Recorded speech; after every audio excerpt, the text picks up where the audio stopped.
Salut à tous, c'est Romain. Aujourd'hui, on se retrouve pour une nouvelle vidéo. Cette fois-ci, on va pas se retrouver encore une fois sur FIFA 16, mais on va se retrouver sur des nouveaux pronostics pour la Coupe du Monde. Alors, la dernière fois, j'ai fait une vidéo sur qui va gagner la Coupe du Monde. J'ai dit mes favoris. Maintenant, on va essayer de définir le vainqueur de la Coupe du Monde. On va commencer, bien sûr, par le groupe A. Donc, dans le groupe A, il y aura la Russie, l'Arabie Saoudite, l'Égypte et l'Uruguay. Donc, déjà, on va commencer par le premier match entre la Russie et l'Arabie Saoudite, le match d'ouverture pour la Russie.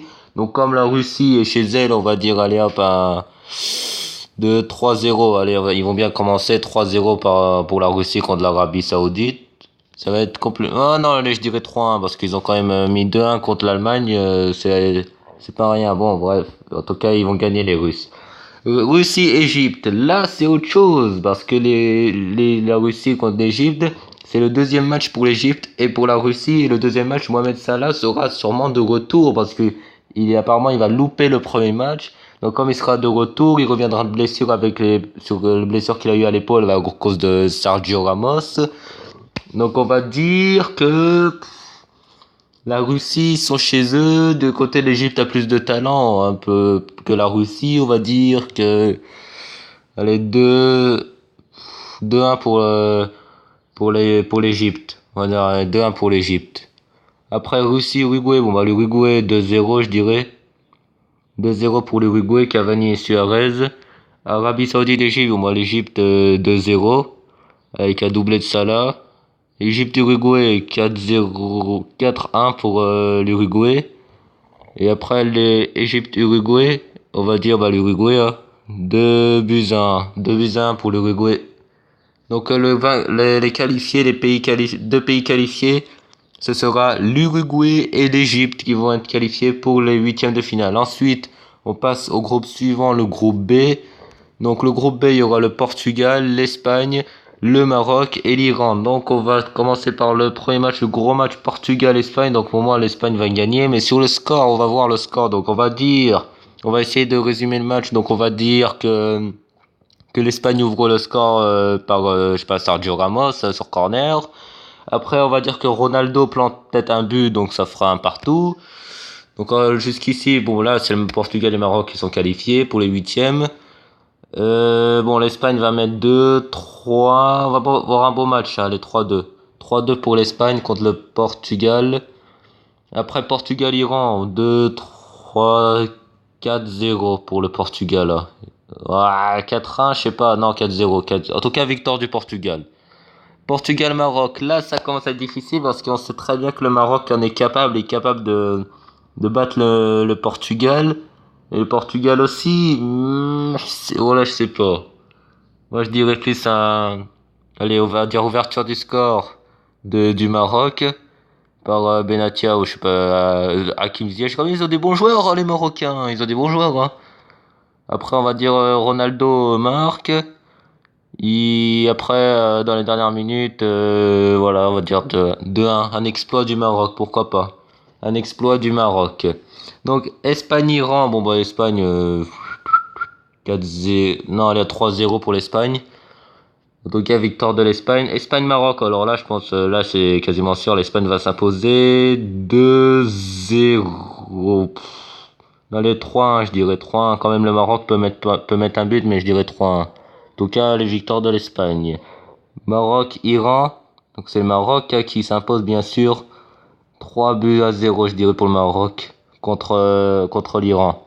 Après, là, ce sera l'Espagne et le Maroc qualifiés. Donc, la surprise de ce groupe, le Portugal éliminé dès le premier tour. Parce qu'on l'a vu déjà à la Coupe du Monde 2014, ils se sont fait éliminer dès le premier tour. Hein, alors que ils étaient censés être deuxième. Hein, ils étaient censés être deuxième du groupe. On les voyait plus deuxième qualifiés. Ils ont fini par être 3 ou 4e, je crois. Troisième, ils étaient. Je crois, oui, ils étaient troisième. Hein. Enfin, je sais pas, parce qu'en tout cas, ils avaient battu Ghana et tout. Ghana, mais ils avaient fait match nul contre les États-Unis. Ils ont perdu 4-0 contre l'Allemagne. Mais ils se sont fait éliminer. Donc, la surprise, bah, le Portugal, malheureusement, je les vois se faire éliminer. Après, peut-être que je me trompe, on verra bien. Après, on passe au groupe suivant, le groupe de l'équipe de France. Alors, dernièrement, l'équipe de France a fait un partout contre les États-Unis. On va dire que Petit rappel, on va dire que c'était bon, ils ont pas voulu se blesser, ils avaient un peu, voilà, pour éviter de se blesser, ils ont pas fait non plus un grand match, voilà, ils se sont dit le plus important c'est l'Australie, qui va se dérouler samedi 16 juin à 15 ans. Ah, je crois que c'est à 15 ans. Donc, le match France-Australie, bon bah l'équipe de France va bien rentrer dans ce match, dans cette Coupe du Monde, 4-0, je dirais 4-0. Donc quand même les Australiens ils sont bons, hein, ils ont fait des bons matchs, hein, mais aïe aïe aïe, non non, je dirais quand même 4-0 pour la France, ils ont plus de qualité normalement, l'équipe de France doit le faire. Si Didier Deschamps nous enlève Olivier Giroud, ah là ça va faire 4-0 parce que avec Dembélé il doit nous mettre Dembélé, Griezmann, Mbappé et non pas Girafe. Il doit arrêter avec Girafe parce qu'avec Giroud il sait pas dribbler. C'est ça. Vous dites oui, Giroud il doit attendre les ballons pour marquer, certes, mais Giroud il sait pas dribbler. Nous on veut un attaquant qui dribble et Giroud il sait pas dribbler. Donc non non, on met Dembélé qui ça joue à 2000 à l'heure avec Dembélé, Griezmann, Mbappé, c'est la jeunesse, tu vois, alors que Girafe, bon, voilà, on veut plus Dembélé que Giroud. En tout cas, bref, 4-0 pour la France. France-Pérou, alors là, les Péruviens qui pensent vraiment nous faire peur. Moi, je pense que la France, normalement, devrait s'imposer 2-0 avec un doublé de Griezmann, je sais pas, doublé de Griezmann, pourquoi pas.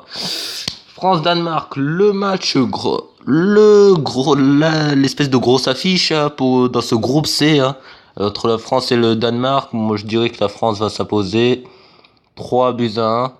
Après Australie-Pérou, je dirais 2-0 pour le Pérou. Après Australie-Danemark, 1-0, allez 1-0, 1-0 pour le Danemark. Et Pérou-Danemark, là, ce sera un bon match, mais je dirais allez un partout. Je sais pas. Allez, un partout. Je dirais plus un partout pour la Danemark contre l'équipe de France. Ah, je sais pas. Vraiment, je sais pas. Les Péruviens, ils sont pas mal là, après les. Allez hop, je dirais un partout. Groupe suivant. Argentine, Islande, Croatie et Nigeria. Donc le premier match, bon bah l'Argentine s'impose 2-1 face à l'Islande. Non, ah non là c'est l'Islande. Je pensais que c'était la Croatie. Non, 2-0. Argentine-Croatie, là c'est l'Argentine-Croatie, on va dire doublé de Messi, bon bah voilà, un but de Agüero, Messi, et puis après pour la Croatie, ils sont bons la Croatie, non je dirais 3-2 pour l'Argentine.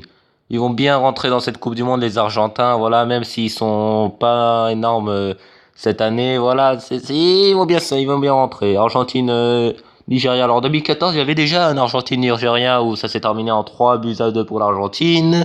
Mais on va dire que l'Argentine aussi va s'imposer 2-0 cette fois-ci. Après Islande-Croatie, la Croatie, pardon, la Croatie 2-0. Dans les deux, hein, je vois bien les Islandais, pourquoi pas marquer. Islande-Nigeria 1-0 pour le Nigeria. Et Croatie-Nigeria 2-1 pour la Croatie. Alors ce sera l'Argentine et la Croatie qui sera qualifiée pour les huitièmes de finale. Le groupe E, Brésil-Suisse. Bon bah moi je pense à vraiment véritable à 3-1. 3-1 pour la Suisse. Quoique le Brésil a battu l'Autriche quand même 3-0 en Autriche. On va dire que l'Autriche est peut-être équivalent à la Suisse, on va dire, parce qu'ils ont quand même un latéral gauche, David Alaba. Sinon, le reste, ils ont plutôt des bons joueurs, mais ils ont pas réussi à se qualifier pour la Coupe du Monde. Je pense pas qu'ils sont qualifiés. Non, ils sont pas qualifiés. Hein. En tout cas, mais le Brésil a battu l'Autriche 3-0. Contre la Suisse, ça peut le faire 3-0 aussi. Quoique, bon, allez, bref, 3, allez, on va dire 3. En tout cas, victoire du Brésil dans ce match. Costa Rica-Brésil, 3 buts à... Non, non, attendez. On va dire 3-0 pour pour le Brésil. Là, on va dire 3 buts à 1. Après, Suisse-Costa Rica, 1-0 pour la Suisse. Suisse-Serbie, on va dire... Allez, on va dire la Suisse qui va s'imposer contre la Serbie 1-0. Et après Costa Rica-Serbie, on va dire un but partout. Donc ce sera Brésil et la Suisse qualifiée. Le groupe de l'Allemagne, Allemagne-Mexique. En Coupe des Confédérations, déjà le Mexique, ils sont plongés dans une affaire de je sais plus quoi là. Donc ça peut peut-être les plomber, cette affaire-là. Mais ce que je disais auparavant, l'Allemagne a battu le Mexique 4-1 en Coupe des Confédérations. Donc là, en Coupe des Confédérations, ils ont battu le Mexique 4-1, alors qu'il n'y avait pas tous les joueurs allemands. Il n'y avait pas Draxler s'il était là, mais il n'y avait pas Kroos, il n'y avait pas Khedira, il n'y avait pas Müller. Il n'y avait pas Neuer dans les cages. Il n'y avait pas Ozil. Il n'y avait pas Matumels. Il n'y avait pas Boateng. Il y avait des jeunes joueurs. C'était l'équipe B en fait. Sauf il y avait Ter Stegen et l'autre là, Draxler. Et Werner en pointe. Voilà, il y avait Stindl. Voilà, c'était une équipe B allemande. Ils ont quand même réussi à gagner la Coupe des Confédérations. Donc on va dire 4-0 cette fois. Ouais, oui, 4-0 je pense parce que déjà qu'avec l'équipe B en Coupe des Confédérations, ils ont battu le Mexique 4-1. Donc j'imagine avec l'équipe A, ça sera 4-0. En plus les Allemands, d'habitude en match amical, dans les matchs amicaux, ils sont nuls. Enfin, ils sont nuls. Ils sont pas très bons. Ils sont mauvais, un peu mauvais. Mais après, quand ils rentrent dans les compétitions, ils sont chauds. Donc Allemagne-Suède. Après, bon bah l'Allemagne 2-0. Allemagne, Corée du Sud. La Corée du Sud, ils sont mauvais. On va dire 5-0 pour l'Allemagne. Parce que les Sud-Coréens, quand même, ils sont pas vraiment chauds. Non, allez hop, 5-1. Mexique, Suède, on va dire le Mexique 1-0. Mexique, Corée du Sud, le Mexique qui va s'imposer 2 buts à 0. Et la Suède et la Corée du Sud, 1-0 pour la Suède. Non, les 2-0 pour la Suède. Donc l'Allemagne et le Mexique, qui sera qualifié pour les huitièmes de finale. Après, la Belgique, le Panama, la Tunisie et l'Angleterre. Bon, bah, Belgique, Panama, 3 buts à 0, 3 buts à 0, allez. Victoire de la Belgique, en tout cas. Belgique-Tunisie, la victoire de la Belgique, 2 buts à 1. Belgique-Angleterre, le gros match. On va dire que Harry Kane ouvre le score, que Eden Hazard égalise, que Lukaku permet de prendre l'avantage, que Eden Hazard encore une fois permet de marquer, et que de Dele Alli va marquer. On va dire ça, il y a 3-2. Là, on va dire 2-0 pour la Tunisie. L'Angleterre, 3 buts à 1. Et là, la Tunisie-Angleterre, 2-1 pour l'Angleterre. Donc ce sera l'Angleterre qui sera qualifiée et la Belgique. Groupe suivant, ce sera la Pologne, le Sénégal, la Colombie et le Japon. Donc le Sénégal devrait... Moi, je dirais 1-0 pour la Pologne. Non, allez hop, 2-1 pour la Pologne. Quand même 2-1 pour la Pologne, même si un but de Sadio Mané pour la Sénégal et doublé de Lewandowski. Colombie-Pologne, le gros match. Colombie-Pologne, bon, la Colombie, je dirais un 2-1 pour la Colombie. Après, Pologne-Japon, 1-0 pour 2-0 pour le Japon. Pour la Pologne, 2-0 pour la Pologne. Sénégal-Colombie, 2-0 pour la Colombie. Sénégal-Japon, 2 buts à 1 pour la Colombie. Pour le Sénégal, 2-1 pour le Sénégal. Et là, le Colombie-Japon, je dirais 4 buts à 1. En Coupe du Monde 2014, il y avait 4-1 entre le Japon et la Colombie. Ça peut faire la même chose. Donc Colombie et la Pologne qualifiée. Après les huitièmes de finale, donc nous avons Uruguay contre le Maroc. Donc là, je pense que l'Uruguay va passer malheureusement. Désolé pour les Marocains, mais je pense que l'Uruguay peut passer. Logiquement, devrait passer. Donc ça fera un 2-0 pour le Maroc, pour l'Uruguay, pas le Maroc, l'Uruguay. France-Croatie, 3 buts à 1 pour l'équipe de France. Brésil-Mexique, 2-0 pour le Brésil. Belgique-Pologne, 1-0 pour la Belgique. Espagne-Égypte, moi l'Espagne, hein, avec Isco, etc. 3 buts à 1. Argentine-Pérou, l'Argentine, 2 buts à 0. Allemagne-Suisse, l'Allemagne 3-0. Colombie-Angleterre, la Colombie 2 buts à 1. 2 buts à 1. Valider les huitièmes de finale. Après, on aura en quart de finale Uruguay-France. Cavani contre l'équipe de France.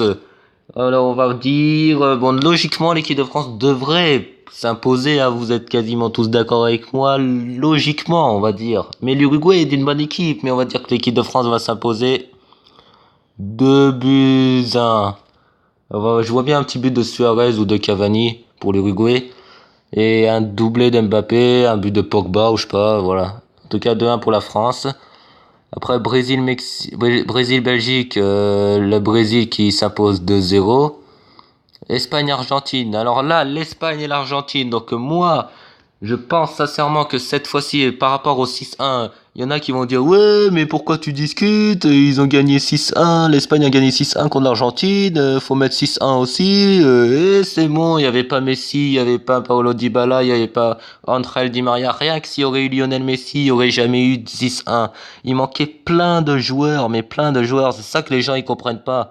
C'est ça que les gens ils disent pas. Ils voient 6-1, ça y est, hop, l'Argentine vont perdre la Coupe du Monde, alors qu'il n'y avait pas tous les joueurs. Le seul mec qui était en pointe, c'était Higuaín, il est obèse. Faut arrêter. Higuaín, il était obèse, il a raté une grosse occasion. Nul, Higuaín, nul, nul, nul. Donc moi, je pense sincèrement que la grosse surprise de cette Coupe du Monde, ce sera l'Espagne éliminée par 3-2 par l'Argentine. Parce que vraiment l'Argentine dans cette compétition, ils vont vraiment tout donner. Déjà, ils ont l'habitude d'aller en finale. Ils ont l'habitude d'aller en finale Copa América, la Coupe du Monde en 2014, etc. Donc, on va dire qu'ils iront sûrement aller en finale.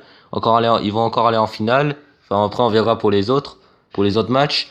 Donc, l'Espagne éliminée par l'Argentine, la surprise de cette Coupe du Monde. L'Espagne éliminée par l'Argentine. Alors déjà vous allez me dire ouais mais pour les qualifications ils ont failli se faire éliminer. Et, je vous rappelle qu'en 1986 l'Argentine s'est qualifiée de la même manière et ça ne les avait pas empêchés de gagner la Coupe du Monde après en 86. Alors qu'avant la Coupe du Monde ils étaient nuls. Ils étaient nuls l'Argentine. Personne n'y croyait à l'Argentine. Ils ont fini par gagner contre l'Allemagne en finale. Donc je dis l'Argentine qui passe. Allemagne-Colombie, 2-1 pour l'Allemagne. Après, on passe aux demi-finales, France-Brésil et Allemagne-Argentine. Donc le France-Brésil, là c'est compliqué. On va dire que l'équipe de France avec un jeu... Normalement, logiquement, ça devrait être le Brésil. Mais on va dire ouverture du score du Brésil. Après l'égalisation de Griezmann. Oui, ça je sais. Allez, on va dire, attendez. 2-1 pour l'équipe de France. 2-1 pour l'équipe de France face au Brésil. Après Argentine-Allemagne, je pense que les Allemands cette fois-ci vont s'arrêter en demi-finale comme ils ont l'habitude un peu de le faire depuis 2006. Donc on va dire un 2-0 pour la 2-1 pour l'Argentine. Après on passe en finale de la Coupe du Monde entre l'équipe de France et l'Argentine qui va en finale encore une fois. Donc cette fois-ci, je pense Lionel Messi comme c'est sa dernière Coupe du Monde, ils vont tout donner, déjà ces deux équipes est-ce que l'Argentine va continuer encore sa malédiction en perdant en perdant en finale, hein, la malédiction, ou est-ce que l'équipe de France va continuer un peu sa malédiction après la finale perdue de l'Euro 2016, une finale de Coupe du Monde perdue? Je pense pas. On va dire que l'Argentine, ils ont l'habitude de perdre en finale, donc ils sont habitués. Bon, ils sont habitués, c'est un peu méchant de dire ça, mais on va dire qu'eux, ils perdent souvent en finale. On va dire que l'équipe de France, ils ont été qu'une fois en finale, ils ont perdu, ils étaient à 2 cm de la gagner. Donc on va dire, allez hop, 1-0 pour l'équipe de France avec moi je dirais un but à la 118e minute, un but de Antoine Griezmann ou de Kylian Mbappé dans les dernières minutes et une victoire de l'équipe de France malheureusement pour Messi. Malheureusement pour Lionel Messi, ce sera toujours pas de Coupe du Monde et voilà, ils perdent. Voilà. Donc l'équipe de France, je les vois bien champion du monde, vont passer quand même le Brésil et l'Argentine, c'est chaud hein. Après, vous allez voir en demi-finale de l'Euro 2016, tout le monde voyait les Allemands passer face à la France. Et les Français, finalement, ils sont passés. Donc, je vois bien un 2-1 pour l'équipe de France face au Brésil. Et après, l'équipe de France contre l'Argentine, évidemment, l'Argentine, moi je dis qu'ils perdent l'Argentine face à la France 1-0. Bon voilà mes pronostics, j'espère que vous avez apprécié la vidéo. Mettez en commentaire vos avis sur ces pronostics. En tout cas moi je vous dis à plus tard pour une prochaine vidéo. Abonnez-vous si vous vous êtes pas abonné encore. Mettez un pouce bleu, c'est plus important. Et moi je vous dis à plus tard pour une prochaine vidéo.